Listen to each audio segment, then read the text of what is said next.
राम राम मंडळी, आज आपण भेट देणार आहोत तालुक्यातील प्रत्येकाचा जिव्हाळ्याचा विषय असणाऱ्या शहापूर बस आगाराला। पूर्वी तालुक्यातील 200 पेक्षाही जास्त गावखेड्यांना जोडणारा एकमेव साधन म्हणजे हे बस आगार। या आगाराने खेडेगावातून येणाऱ्या विद्यार्थ्यांचे नशीब घडवले आहेत। यामध्ये बरेच उच्च पदावर अधिकारी झाले, जिल्हा स्तरावरील नेतेही झाले, उद्योजकही झाले आणि त्यांनाही या गोष्टीची अजूनपर्यंत जाण आहे। म्हणूनच आजही हा बस आगार एकदम डौलाने उभा आहे। एकाच वेळेस 4 बस जातील एवढी सुसज्ज जागा, कुठेही अतिक्रमण नाही।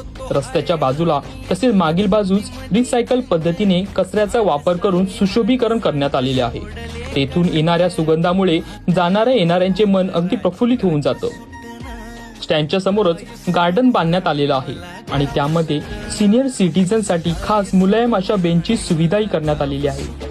आपलं मन आणि पोटाला लागलेली कळ हलकी करण्यासाठी बरेच व्यक्ती इथे नेहमी भेट देत असतात। अवघ्या काही 4 ते 5 वर्षासारख्या कमी कालखंडामध्ये आगाराने पहिले स्लॅब पूर्ण केलेले आहे आणि तेही प्रत्येक कामात गुणवत्ता राखूनच।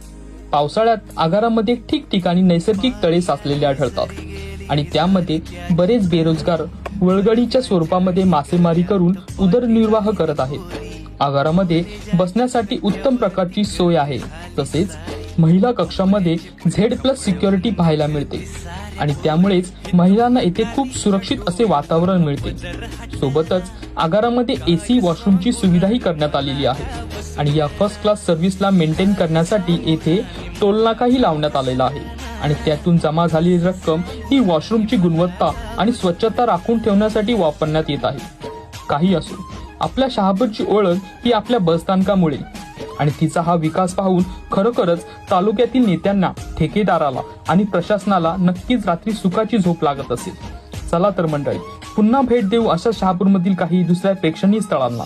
त्यामुळे फॉलो नक्की करून जा। Bye bye.